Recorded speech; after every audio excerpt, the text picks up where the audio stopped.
Well, it's my great pleasure to introduce our first keynote lecture. We're starting with the ancient world, and I'm very pleased to see some of our colleagues from the Melamu workshop, Melamu project.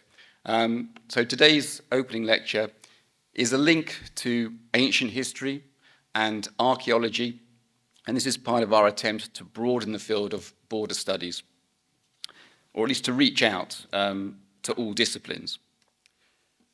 Our first speaker, Professor Andrew Gardner, is a professor of archaeology of the Roman Empire at the Institute of Archaeology in London at UCL. Andrew spent most of his career at the Institute of Archaeology in London. He took his BA, MA, and PhD degrees there. He had brief spells away from UCL, teaching in Leicester and as a lecturer at Cardiff University in Wales. He's also been involved in commercial archaeology briefly earlier in his career, and he's still, I believe to this day, is co-director of some excavations of a fortress in South Wales with one of his colleagues from the University of Cardiff.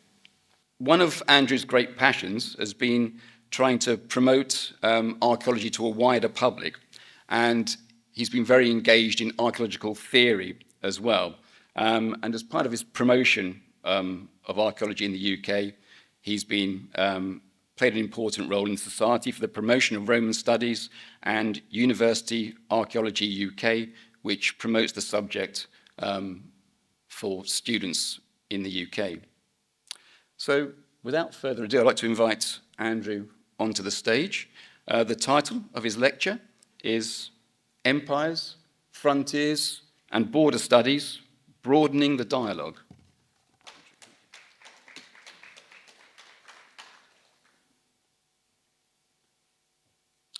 Good morning, everyone. Thank you very much, Ross, and thank you very much to all of the organisers for having me here to speak to you today. My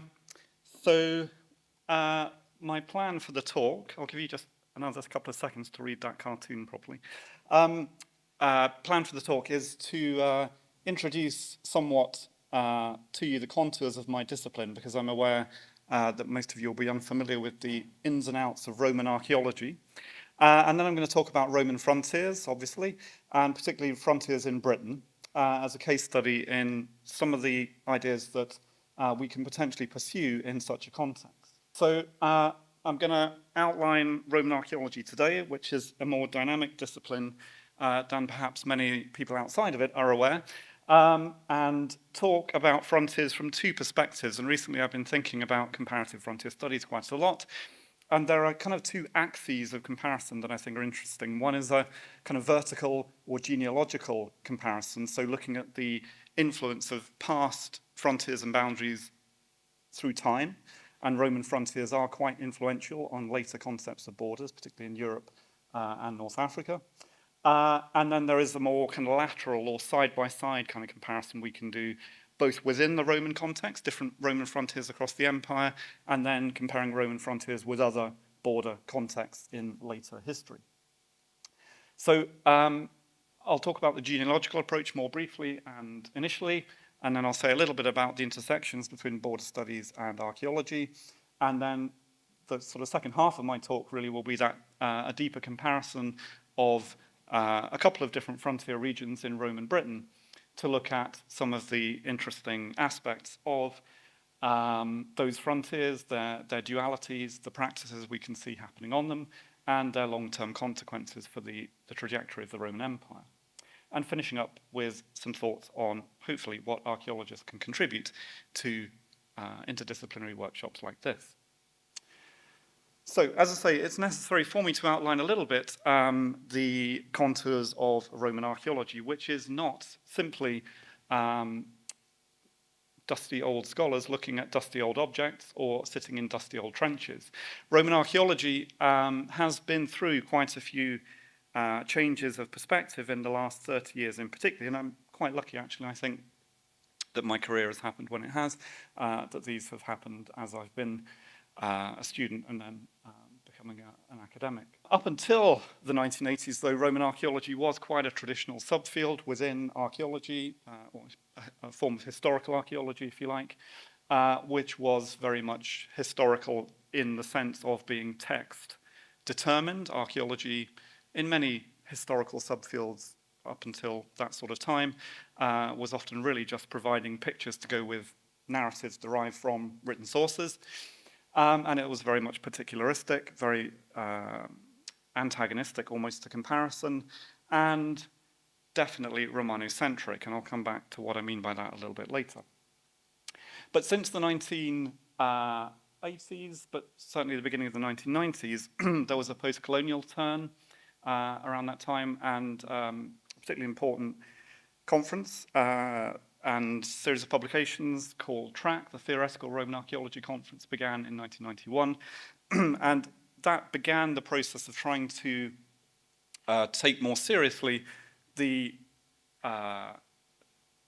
opposite of a Romanocentric view, at least in some senses, thinking about native or indigenous agency in Roman colonies and Roman provinces, and engaging quite seriously with colonial discourse analysis, both in terms of ancient sources as artifacts of imperialism and more recent scholarship, particularly early scholarship of Roman Britain and other provinces, which fits into an imperial context in the 19th and early 20th centuries. That led to a key sort of theme in that period, the 1990s, was heavy, sustained critique of the concept of Romanization, which had been quite a dominant idea in Roman archaeology hitherto, which essentially assumed that everybody in the Roman Empire, once they'd been conquered, were grateful for the benefits of Roman imperialism. They loved having hot baths, they loved using coinage, they loved proto-capitalism, and all of that was fantastic. There was no sense in that traditional mode that the Roman Empire could be exploitative, oppressive, and unpleasant to live in. So that was all shifting in the 90s, and then come the early 2000s or mid-2000s, another slightly less comprehensive theoretical turn began as some dissatisfaction grew with, I guess, the question of what came next, really. What was the next big idea? And interestingly, and this relates to what we're talking about today, from about 2005, you see publications talking about globalization theory in the Roman Empire. And there's been quite a lot of debate in archaeology, actually more broadly, about when globalization began. Are there kind of proto or early forms of globalization in antiquity, the Roman period, but even going back to the Bronze Age, enhancing connectivity, expanding networks of communication across greater areas. And of course, that's happening in the mid-2000s, really precisely at the time that border studies is emerging as a kind of counter-narrative, shall we say, to globalization theory of the 1990s. So this is a good example of a common theme in archaeology, which is a degree of tardiness, of lateness to the party, that often archaeologists start adopting ideas just as they're going out of fashion in other disciplines. But it's got better over time, and I guess these days we are talking more about themes like decolonization, and there are different ways we can think about that in a Roman context, which again I'll come back to, about materiality, which is part of a bigger movement across anthropology as well, and about borderlands. So with that broad context, I also want to talk a little bit about the historiography of Roman frontiers as a specific subfield within Roman archaeology. And I'm sure every discipline that is represented here today has its kind of weird pockets of different scholars who are doing different things, and no discipline is, this is a good thing, no discipline is entirely homogeneous, but within Roman archaeology, it's sort of important to appreciate, I guess, that there are a couple of major divisions. One is between classical archaeology and provincial archaeology, so that kind of falls into the archaeology of the core of the empire, Greece and Italy particularly, versus provinces like Britain, Germany, Gaul, Spain to some extent. So, a sort of geographical division, but one which also relates to traditions of scholarship, Provincial archaeology tends to be a little bit closer to prehistory because there are fewer textual sources relating to outer provinces. And then partly overlapping with that is a division between what we might call civilian archaeology and military archaeology. And military archaeology is particularly preoccupied with the frontiers, as you might imagine. And within that frontier context, there is a strong tradition of study of the Roman frontiers that goes back to the beginnings of Roman archaeology as a sort of coherent subject in the 18th century.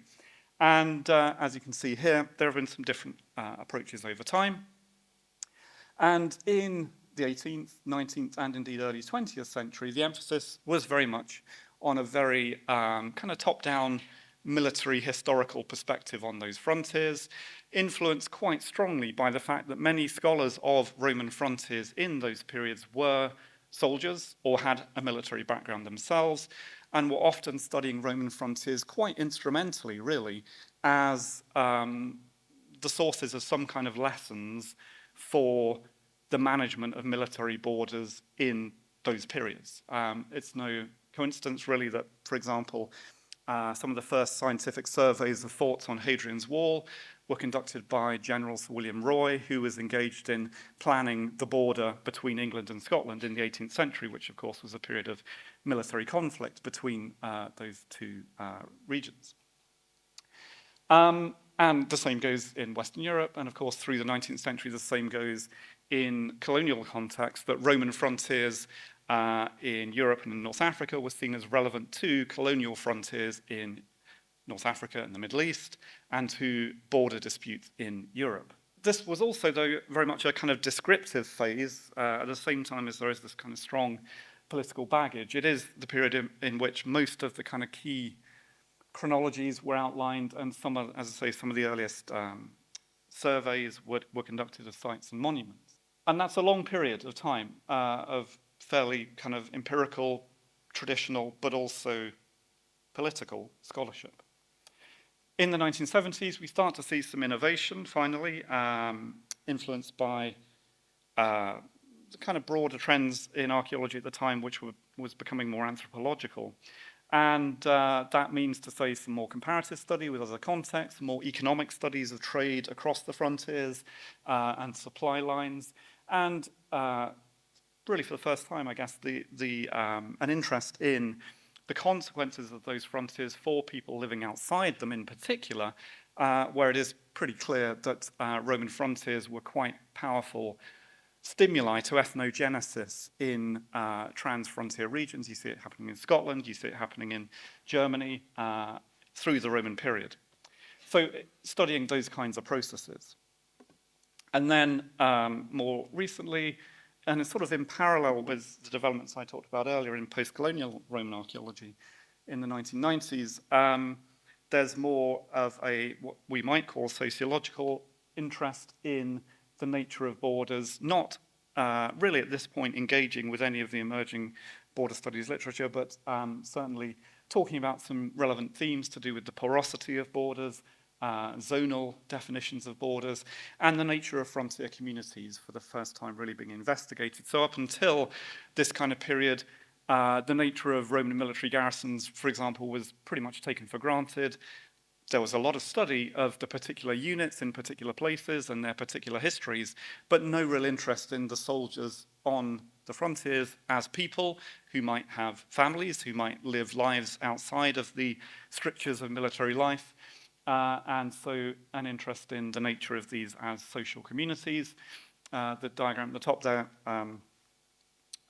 is a sort of abstraction, but created by Simon James, one of the early pioneers of this sort of approach, I guess, but highlighting the way that those Roman forts are at the hub of a landscape, and there are lots of ways in which soldiers are moving around that landscape, interacting with different people, and also people are coming in to the fort, and we'll see a bit more of that later. And that's really where I started my career. My PhD was focusing on the Roman military communities of Roman Britain, particularly in the later Roman period, and looking at things like fines distributions to understand how spaces were used in Roman forts over the long term.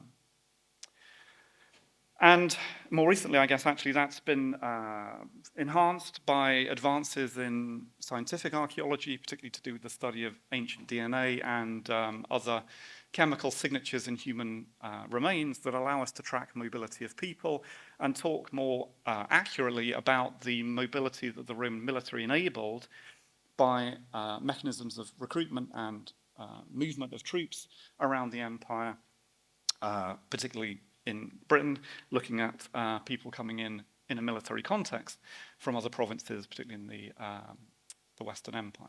Up to the present, there is still a little bit of a mismatch between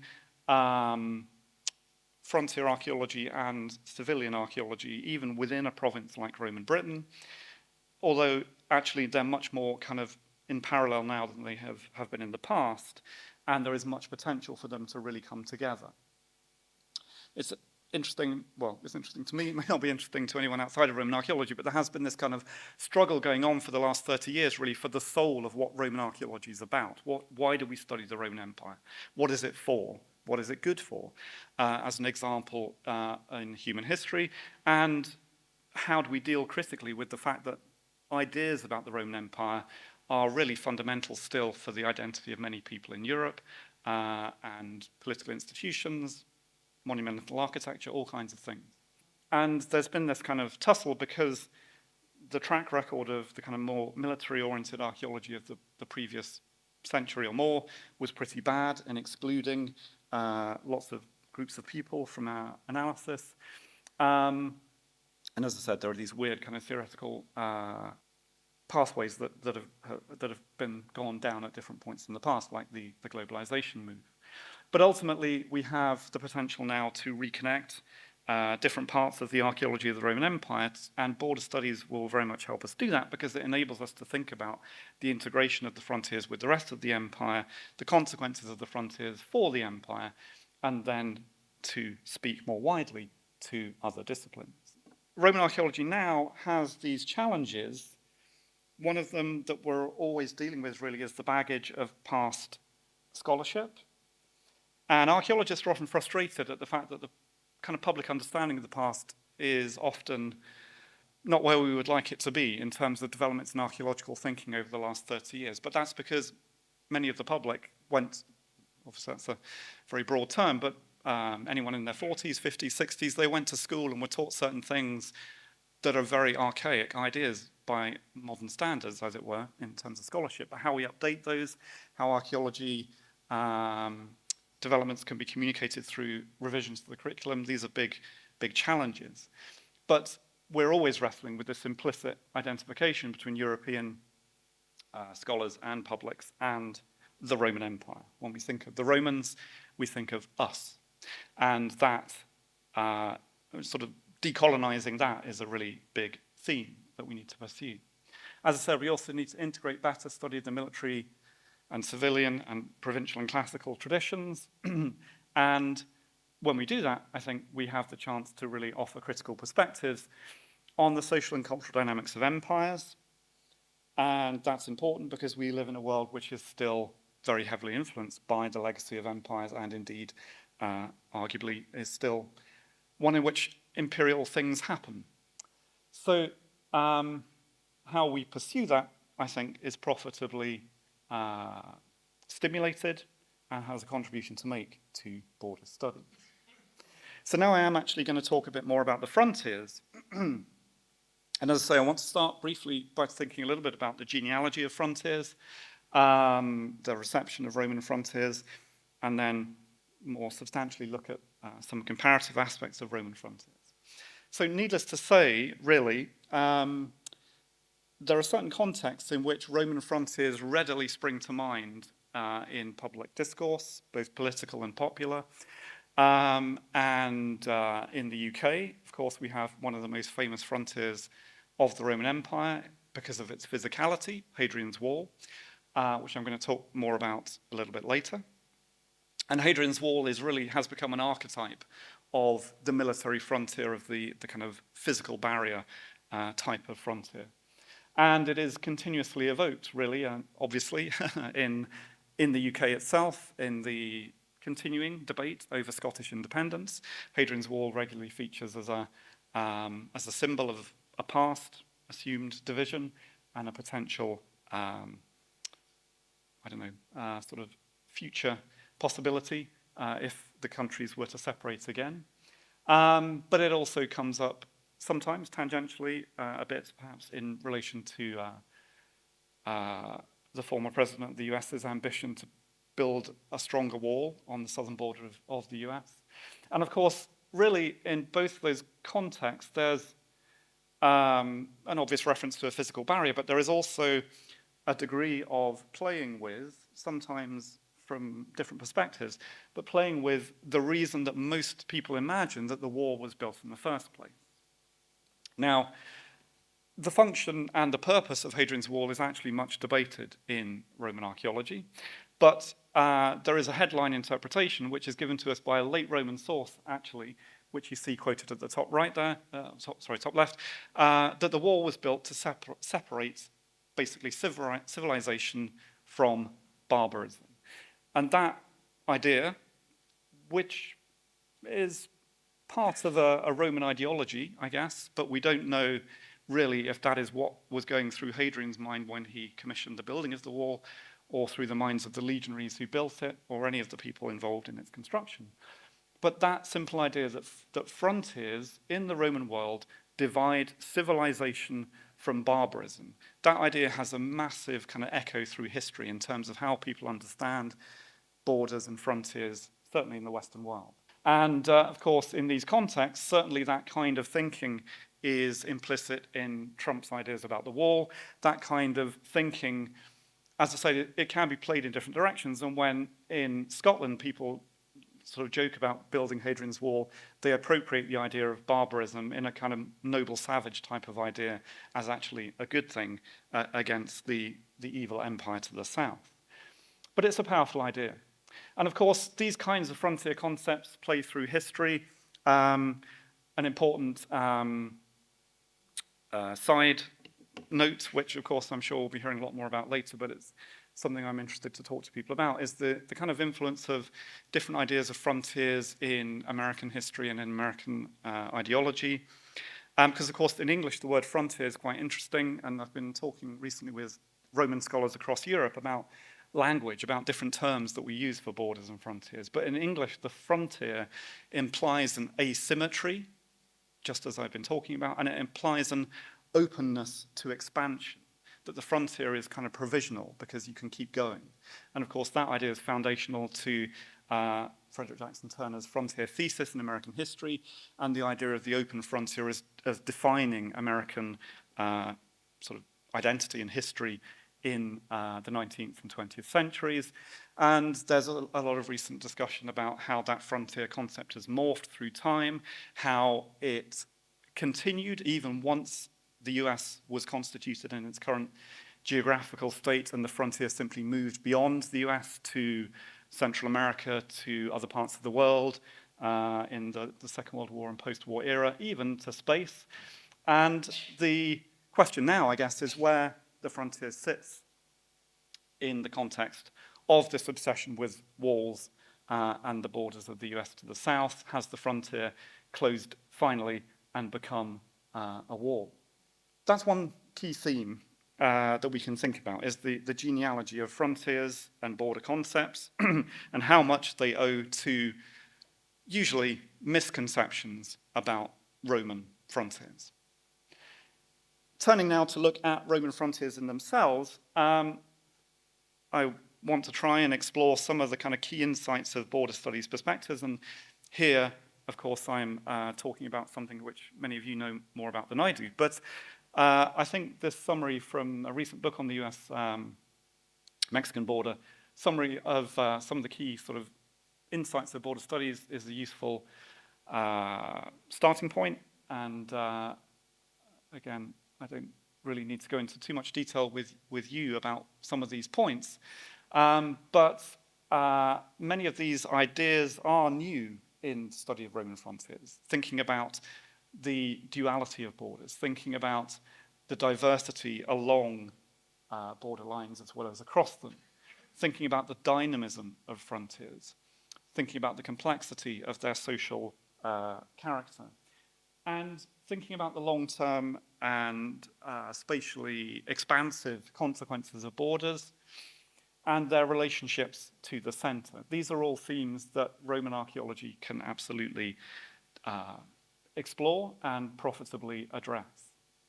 So I'm not going to dwell on that. One thing I do want to point out, though, is actually archaeology, at least some branches within archaeology have been pursuing actually kind of parallel things, and I'm not talking here about Roman archaeology specifically, but more generally in archaeology. The themes that I talked about earlier in Roman archaeology are kind of subsets of a broader theoretical revolution or series of revolutions in archaeology in the last 40 years or so. And archaeologists have, in that period, become much more interested in identity process, in the creation of identities as a situational process, in different perspectives on boundaries, from the boundaries of the body up to boundaries of complex political organizations, and themes like temporality, how in past societies, traditions are actively manipulated to create identity groupings, particularly at boundaries, and how identities which are constructed can still become reified and become much more consequential. This stone at the bottom here, I should explain a little, is a post-Roman inscribed stone in Wales, which records the name of a group of people, the Ordovices, who, as far as we know, are an ethnic colonial creation of the Roman Empire, but the identity lives on beyond Roman control, so it kind of shows how the past is used in a later present to continue some of these traditions. So we need to look at the Roman borderlands in Britain. Now, I'm sure you're familiar with the frontier I've already mentioned in Roman Britain, Hadrian's Wall. It's hard to miss. But there are actually 3 frontiers to Roman Britain. And if we think about them linearly, it's these here. So there is the northern boundary in Britain, because, of course, although Roman armies do periodically venture into what is now Scotland, they do not establish a permanent garrison there, and Hadrian's Wall is ultimately the main frontier line. But there is also a frontier in the Irish Sea, because Ireland isn't never conquered, although there is increasing understanding of the evidence of contact across the Irish Sea, which I'll talk about later on. And later, you may not be aware of this, but later on in the 3rd and 4th centuries, of course, Roman Britain is a colony of the empire from about the mid-1st century AD to the early 5th century AD. There is an additional military frontier on the coasts of East Anglia, Kent, and Sussex, which is known as the Saxon Shore. But this is a linear understanding of those frontiers, and really, when we're thinking about Roman Britain as a borderland, we need to think about the whole thing, because these lines of military fortification depend upon an infrastructure. They depend upon people, they depend upon supplies, they have interactions with London, with other provincial capitals as the government of Roman Britain gets more complicated, and of course across to the neighbouring parts of the empire in Gaul and Lower Germany. So we're going to look at 2 of these frontier regions for the last part of my talk, to try and give you a flavour of some of the ways in archaeology we can try to approach what's going on these borders. Now, this is, of course, where things get a bit more difficult for a scholar like myself compared to some of you. I can't go and talk to people. I can't ask them what they do when they cross the border. I can't sit and watch people going through the border gate every day and see what documents they use, what processes are involved, how the military or police state intervenes in people's lives. I can't do any of that stuff. I'm reliant upon material culture from the sites and settlements and infrastructure of the frontiers and the wider regions to try and understand mobility. And that's a really difficult thing. And that's why archaeology is often quite challenging to pursue in terms of broader social interpretation, because we only have the kind of static residues of activity. What we're interested in, though, is activity, and we have to think very imaginatively to recapture that. So we're going to look at the northern frontier and the western frontier, and I'll talk you through a few aspects of the archaeology. You'll have to forgive me for oversimplifying some of these things, but to, as I say, give a flavour of what might be going on. So in the north, we have actually two linear barriers. So I don't know if everyone is aware, but Hadrian's Wall, of course, is the main barrier there, built in the 120s AD. But in a quite a good sign, actually, of the ambiguity or the ephemerality of even massive frontier walls, Hadrian's Wall is actually abandoned for about 20 years after it's been built for another wall a bit further north, the Antonine Wall, as it's known, between what is now Glasgow and Edinburgh. Then that wall is also abandoned, and the Roman troops are pulled back to Hadrian's Wall by about 180, and then they stay on Hadrian's Wall through to the early 5th century. So we have these linear barriers, but we also have an extensive military hinterland. There are lots of forts south of the wall, you see on the top map there. And the military zone extends really as far south as York, which is a major legionary base and also a city. And also there are some forts to the north of the wall. But we have lots of evidence of material and therefore people, although exactly in what capacity is a big question, crossing through the walls in both directions. We have some of the points I mentioned earlier. So to the north of the wall, there is definite political change over time, with an increasing degree of confederation amongst native groups in the north, political centralization in response to this threatening power to the south. At the same time, the frontier is not consistent in terms of even the military culture of Roman units on the wall. There are differences between forts along the line. And that's a microcosm of the fact that the Roman military connects unevenly to other sort of neighboring frontiers, if you think across the North Sea to the German frontier. And this is quite an important theme that I should slightly digress to explain. And a big theme of my work and a few other colleagues since the 1990s really has been about the diversity of the Roman military. You're used to thinking, everyone is used to thinking of the Roman army as this kind of monolithic entity, the most organized army of antiquity, most disciplined army of antiquity, and so on and so forth. But certainly in the empire period that we're talking about here, really the Roman military is a series of regional institutions, and they have some common culture, but there's also a lot of regional diversity.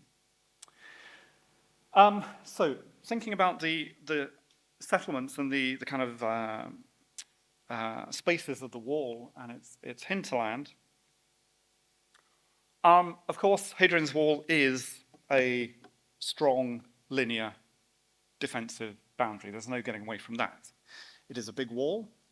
Exactly how big and exactly how it was equipped is still debated, because it in no portion does it survive to its full height. But at the bottom left there you see a reconstruction at Wall's End, just outside Newcastle, which shows what the wall probably looked like. The reconstruction is just behind the footings of the wall itself.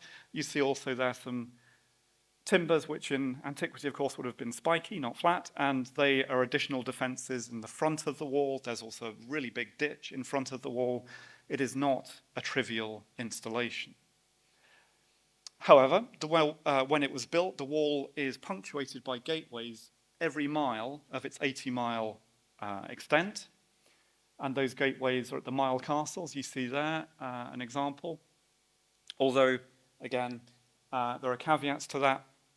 Clearly, there was a kind of blueprint is the wrong word, really, but you get the idea. There was a plan that required soldiers to build a gateway at every mile castle, whatever the landscape was like. And if you walk through Mile Castle 37's gateway there, there's a 20-foot cliff that you would fall off if you keep walking. So it's sort of not a practical gateway.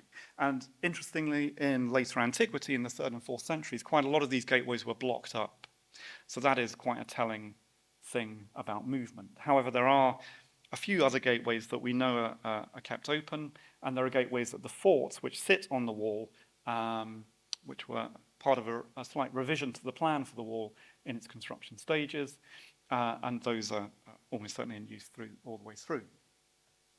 Another sense in which there is a significant boundary is in terms of the wider settlement pattern. So north of the wall, sites like Blagden Park there, you see a typical Iron Age native settlement, farmstead, was basically shut down by the Roman army in the period around the construction of the wall. And it's increasingly understood that particularly in the eastern part of the width of the wall, if you like, in Northumbria, the Roman military cleared a zone for about 10 miles north of the wall of native settlements. So there is a possibly even, pretty violent process of creating a frontier landscape which was very much preclusive.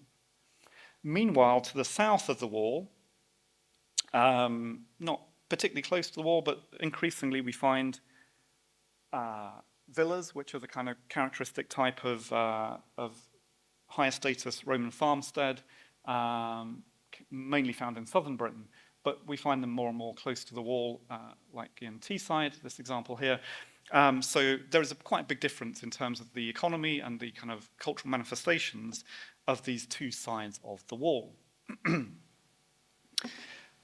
Boundaries, of course, are multi-scalar, and on Hadrian's Wall, it's important to think about not just the wall itself, but the forts, which are the main settlements, if you like, on the wall, military settlements. And of course, the forts themselves have walls around them, and those walls are also maintained up until the end of the Roman period, with late defenses added to them. So those are also significant boundaries. But I'm going to sort of start talking now about ways in which these boundaries might be crossed. And we see, again, imperfectly, but there's quite a lot of evidence for the ways in which these settlements are active communities with people coming in and out of them, local people as well as soldiers. For example, at the fort at Newcastle, there's clearly probably a marketplace within the fort, judging by evidence of coin loss distributions in the centre of the fort, you see on the right there. And at Binchester, which is to the south of the wall, the bathhouse in the late Roman period is converted into a rubbish dump, and in that rubbish dump are massive quantities of animal bone, which signify extensive kind of feasting activity, which is probably social connectivity in action, soldiers and local people coming together in and around the fort itself. So the boundaries can be crossed. And that's at the micro scale, but moving up a sort of level into broader cultural trends. Through most of the Roman period, it does change a bit in the later period, but the wall, as I said earlier, is intimately connected to other things happening in the wider province. The wall is supplied by foodstuffs and other commodities from much further south. For example, a pottery industry in Dorset, the black burnished ware industry is a big supplier of pottery up to the wall. There are boats carrying that pottery up the west coast throughout the Roman period. See that in the distribution map on the right, on the left. There is also movement of goods beyond the wall, as I said earlier, particularly metalwork is what we find on the right. Here you see some of the fine spots of metalwork in the late Roman period going all the way up to Orkney and Shetland. And there are cultural styles that cross the boundaries that you might imagine exist between Roman soldiers and everybody else. Things like brooch styles, particularly the dragonesque style of brooch, which is a essentially indigenous type of artifact, which is popular in the military as much as it is in the civilian population. And other types of material culture, don't have time to go too much into all of these, but there are lots of different kinds of metalwork we find. Some of them are signifying particular kinds of things. Later Roman military dress is characterized by ostentatious brooches and belt fittings, as is official dress of other types of state servants. Some of these are visible as parts of the boundary marking. So the crossbow brooches you see on the left are pretty much all found in forts and military installations. These are parts of the sort of boundary making aspect of dress, signifying particular people who are part of the military state. But there are other styles of brooches you see on the top right, penannular brooches, which are worn by everybody in the frontier zone, soldiers and non-soldiers. They're a more kind of generative frontier fashion, if you like. And there are other types of metalwork from the north that we find in the south. So on the bottom right there, you see particular types of northern metalwork, which we find being exported, if you like, into Roman Britain. So I'm going to summarize the significance of all that again in a minute, but before we get there, I just want to talk a little bit about the western frontier to show how diverse these Roman frontiers are, even within Roman Britain. And Roman Britain is only a tiny bit of the Roman Empire. It's quite an important bit, weirdly, because about a tenth of the Roman military is based in Britain. But obviously, you know, if we look at other frontiers around the empire, we can see lots of other interesting things as well. But even within Britain, there are differences between the north and these other frontiers. So in the west, we have a maritime barrier, of course, across the Irish Sea. It is also one with an extensive hinterland in the sense that the military garrison in the west is based really across Wales. We have two legionary fortresses, one, the one that Ross mentioned earlier that I've done some excavations at, is in the south at Caerleon, quite near Cardiff, and in the north at Chester. And then there is a network of forts maintained through the Roman occupation. Again, though, we have lots of evidence of things going across the Irish Sea in both directions. We have a military culture which is kind of similar in some ways to the north, but different in others. And we have, again, the kind of imperfect but interesting insights into the generative nature of frontier cultures, that there is the capacity for innovation in frontier zones where different cultural traits are mixing. And in the West, the particularly interesting kind of phenomenon that speaks to that really is, as indeed we see in other parts of the empire, particularly in Scandinavia, the influence of Latin epigraphy, Latin inscriptions on areas outside of the empire leads to the creation of a new form of script and writing in Ireland in the very late 4th or early 5th century. And that leads to a kind of colonization almost from the West of writing practices into the medieval period. So this Western frontier zone, again, you know, as I said, there is military infrastructure. It is a military frontier. There are forts. There are small naval installations actually added in the later 4th century on the coast in Anglesey. You see an example there. Cardiff Castle is a really interesting place to visit if you go to Wales. It's a palimpsest of a lot of different periods, but the main square outline there is a Roman fort, a late Roman fort, with a medieval castle added to it later. But the fact is that also there's lots of contact. And there's another extensive digression one could go into here about the scholarship on Roman material in Ireland, which has, of course, also, like everything I was talking about earlier, been affected by later political contexts, and Roman archaeology, Roman material in Ireland has been neglected until very recently because, of course, in much of Ireland, the idea of studying colonizing forces from the east was not an agreeable subject for people to look at because it was redolent of later British colonization of Ireland. But there's a big project on Roman material in Ireland in the last 10 years, which has brought to light many of the fine spots of Roman material, which you see on the left there. And again, there's lots of Roman stuff across the landscape, just as in Scotland. And it is thought that pretty near Dublin, there's a promontory fort, which may well be, at the very least, a significant trading post with the Roman province to the east, and possibly possibly, although it's much debated, there might be some Roman military presence in Ireland too. And this contact, as I say, it generates this phenomenon in the late Roman period of a new form of writing in Ireland, which you see at the top right there, an example of. It is the Ogham script, which is kind of exclusively designed for use on inscribed stones.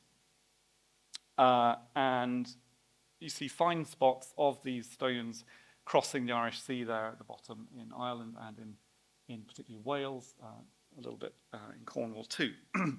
And the important thing to appreciate about this is that in Roman Wales, there are not that many inscriptions in the Roman period because Wales is a military zone. Most people living in, well, of course it wasn't called Wales at the time, but most people living in that region weren't that engaged in the Roman occupation. Inscriptions are really only found in military sites in a couple of the towns.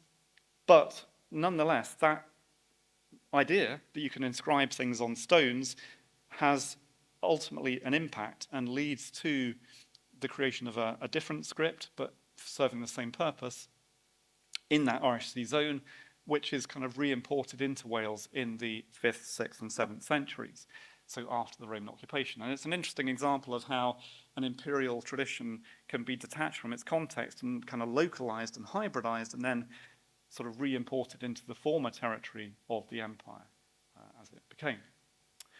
So between these two frontiers, within Roman Britain, there are some common features and there are some different features.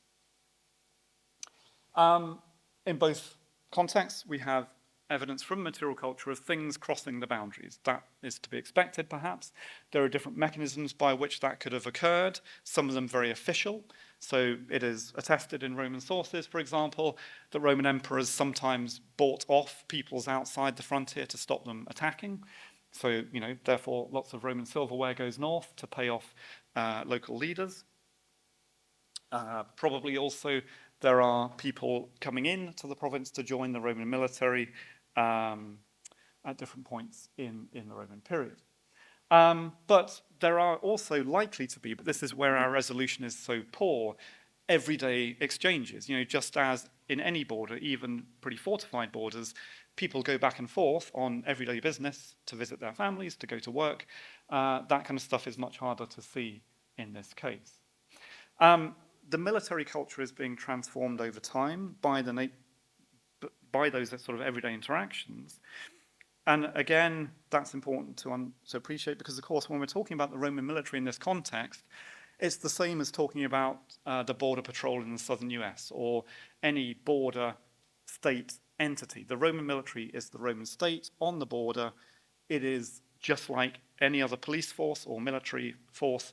It is made of people who may be from different ethnicities, people who themselves have families, potentially across the border, who are part of that border culture. So they're not somehow detached from what's going on the border. They're very much part of it. Parts of that frontier culture spread to the south as well as to the north. And what I'm kind of interested in, this is a bit kind of fuzzy in my thinking still, I guess, but one of the important things that I want to kind of hammer home really is that, in my view, the kinds of interactions happening on Roman frontiers generate new cultural forms in those regions, but also those are influential across the whole of the empire. I'll explain more of what I mean in a second by that. But basically, Roman identity as an imperial identity changes over time, and it does so because of the things that are happening on the frontiers. And in that sense, one can draw parallels with other imperial identities like British identity, for example, which also changed over time, which also adopted icons from colonies, like tea drinking. Tea doesn't grow in Britain. Tea is from the colonies, but it becomes an icon of British identity. In the same sort of way, what it means to be Roman changes over time from the frontiers. But there are also, in parallel, and literally as part of the same process, and this is part of the duality of borders, there is the emergence of localized cultures which are inherently hybrid, which draw in elements of Roman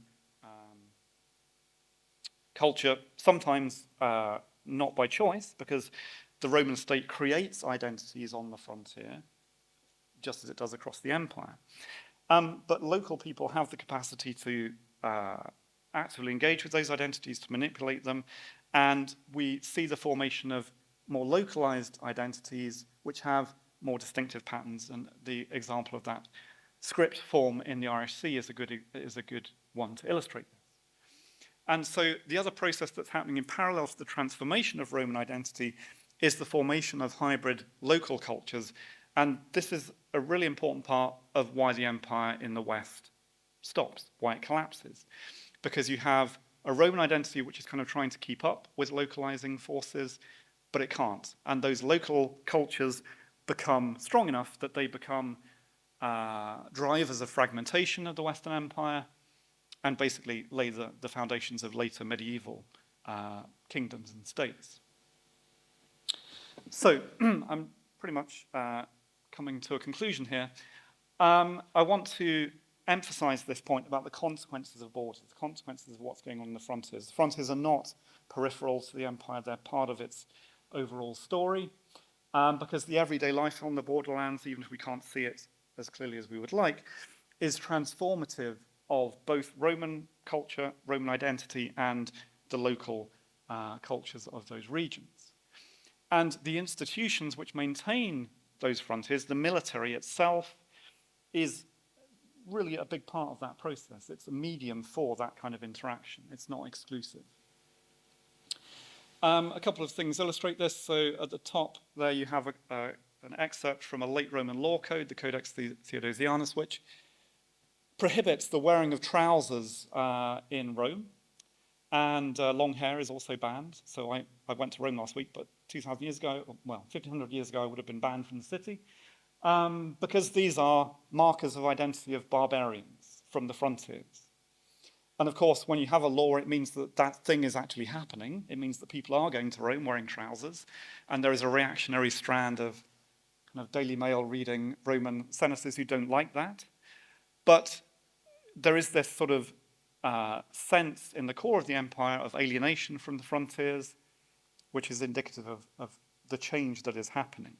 Because in reality, at the same time, even emperors actually are wearing frontier clothing. The statue in the middle there is of the Tetrarchs, the college of 4 emperors who ruled the empire around about 300 AD, and they're wearing distinctive headdress, which comes from the Danube frontier.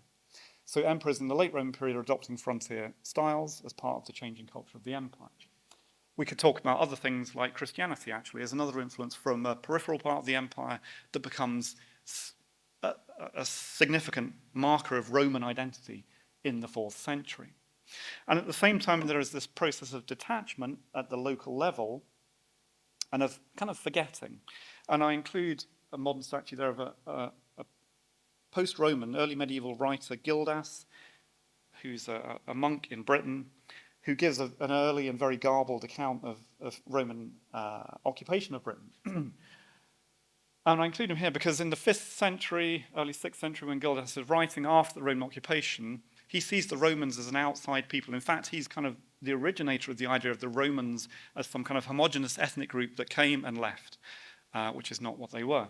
But Gildas is a Christian monk and he writes in Latin, and he doesn't identify as Roman anymore, and that's a significant shift, which speaks to the fragmentation of the empire.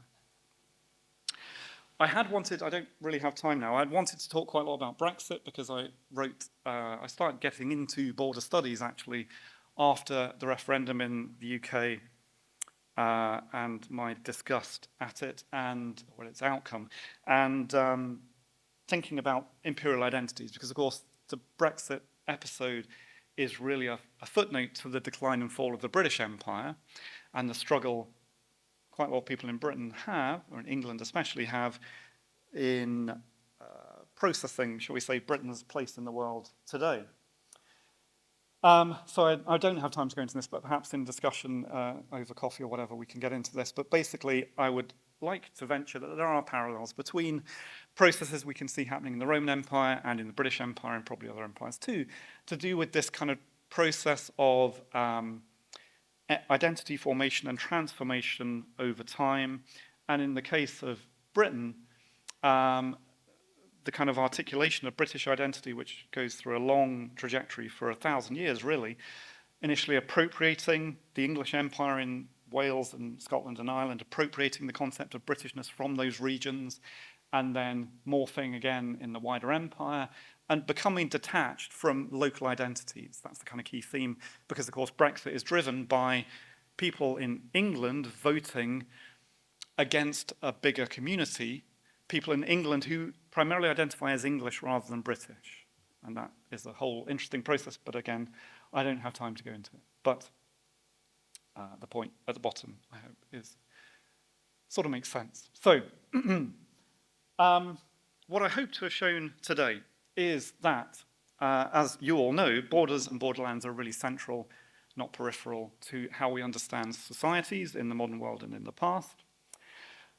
What's good about a case study like the Roman Empire is that it's a long-term case study. It is lacking in fine detail of everyday life in quite a lot of cases. On the flip side, it is a long-term trajectory which we can see unfolding. And the kind of consequences of frontier interactions across the empire are much more visible than we can see in a more kind of compressed contemporary time frame. And I think, again, as that brief comment about Brexit shows, that imperial identities and processes still have a powerful impact on the world we live in. And understanding those processes is going to be important in moving forward. And certainly I hope to have shown, as that nice quote there from Ed Valemi's book on the US border shows, that Roman frontiers are also like this. Roman frontiers are places of duality, places of contact and division, places of violence and of cooperation and exchange. And to understand them through that lens help us come back to the present with a deeper perspective on the role of borders in societies. Thank you very much.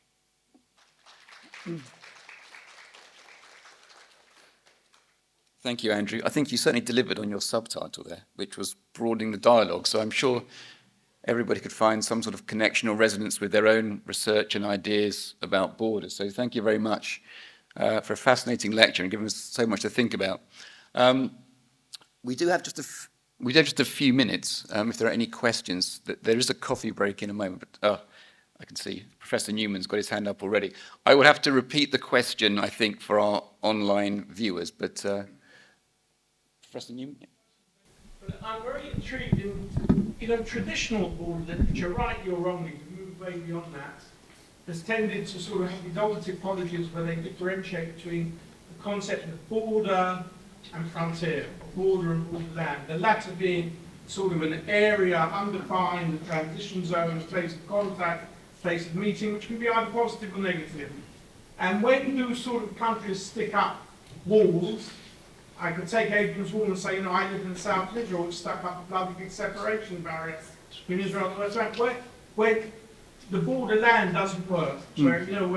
And is that necessarily the case in the Roman Empire?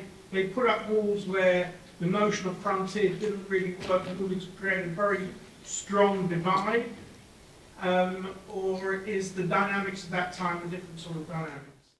So I can just summarise quickly. It's about why walls were established, particularly in the Roman Empire. Is it because borderlands have failed in some way? What's perhaps the motivation for erecting the wall? Yeah, is that the idea? Thanks. Yeah, thank you very much, David. That's a great question. And of course, yes, I acknowledge that I'm terminologically slippery, and I use certain words interchangeably that can have more precise definitions. But I think I'm reluctant to do that because even a frontier like Hadrian's Wall, it changes its kind of mode of operation quite frequently. And to answer your question more directly, the wall, like I said, it has permeability built into it as well. So the fact that there are gateways every mile suggests that even at the same moment, essentially, that they decided we need a big wall here, but it needs to be crossable. And like other borders, particularly the one in the southern US, it crosses the zones of, or the groupings of ethnicities as far as we can understand them, the territories of people at the time, so one can expect that there would have been everyday movement across that wall. And of course, it's easy, actually, very easy, to get around the wall. You just have to get in a boat a little bit west of Carlisle, and you can sail across the Solway Firth in a few minutes. So that speaks to this debate about the purpose of something like Hadrian's Wall. And of course, walls are actually pretty rare in Roman frontier architecture. Most of the European frontiers is defined by rivers, occasionally with bits added in southern Germany, for example. In North Africa, again, there are only occasional bits of walls. They tend to be used to control movement routes, not necessarily to prohibit movement. So I think in northern Britain, in fact, you've got a really quite unusual situation of a relatively small stretch of land which could be controlled with a wall, but it doesn't mean it's supposed to stop movement. But again, as I say, this is debated, and probably it changes through time.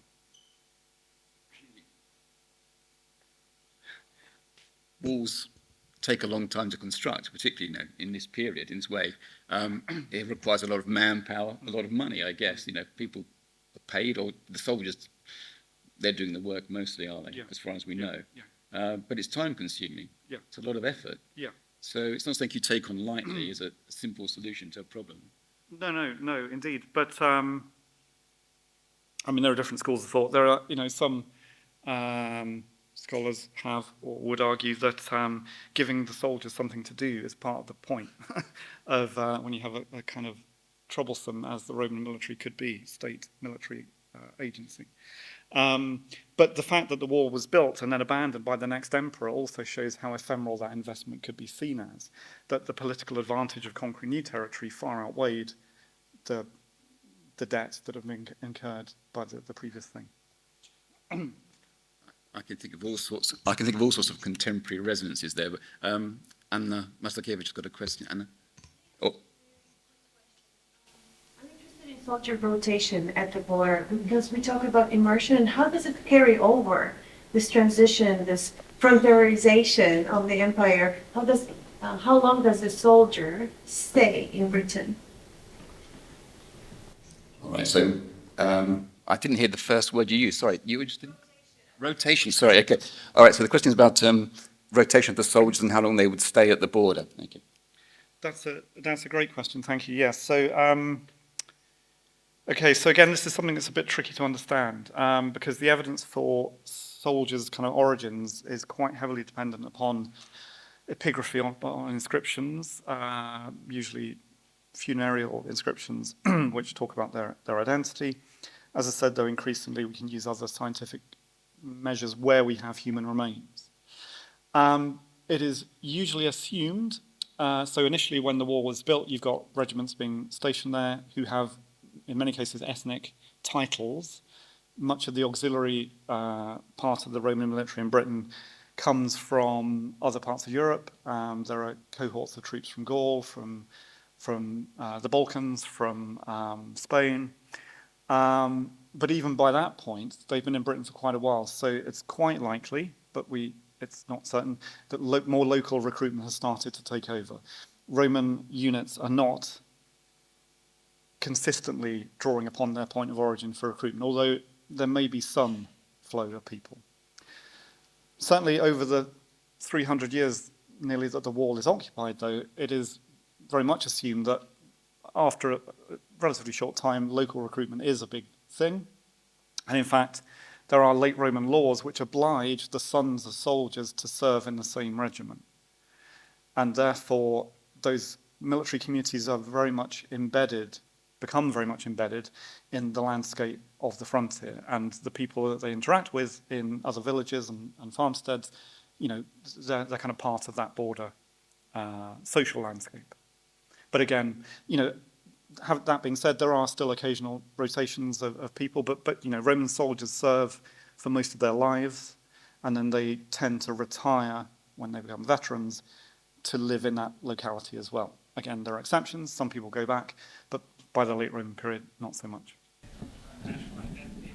Reaction to the Roman Empire, I'm thinking specifically of Arminius and Tacitus, and the way that in the 19th century, 18th, 19th century, the Germans developed the notion of national identity from the Hermannschlacht, or battle with the Romans. Perhaps you can summarize that, Chris. Yes, the question was about the role of Roman imperialism in ethnogenesis, for example, in Germany. Yeah. So I think this is a fascinating theme, and there are so many ways in which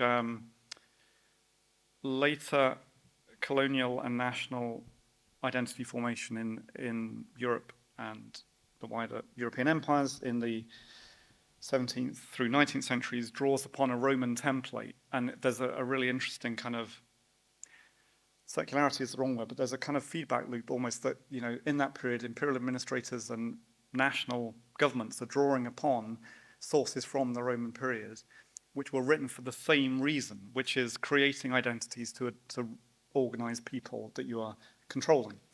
And in the Roman period, more or less deliberately, the Roman state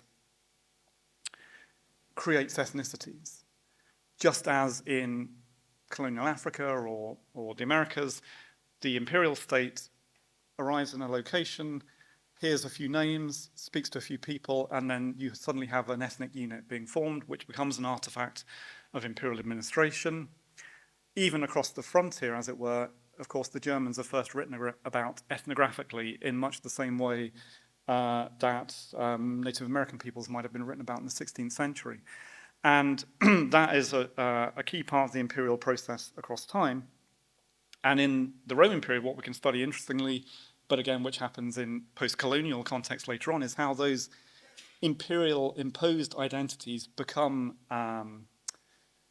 absorbed and appropriated by people in those territories to become really significant identities in the aftermath of empire. And Britain actually is a good case in point as well, because before the Roman Empire, there were no Britons, or at least there were no people who would have called themselves Britons. After the Roman Empire, there are. And those Britons then interact with another group of people, the Saxons and the Angles and the Jutes, and the whole story unfolds from there. But these ethnic identities are created in the empire, context of empire, and they have a long life afterwards. Of course, they're all constructs, and they're imperial constructs in this case, but they become real later on. Right, thank you ever so much, Andrew. Okay, so we've come to the end of our first session, and then we're back here at 1 o'clock for a theatre performance in this theatre. Okay, thank you very much, everybody. Thank you, Andrew. Coffee time. Thank you.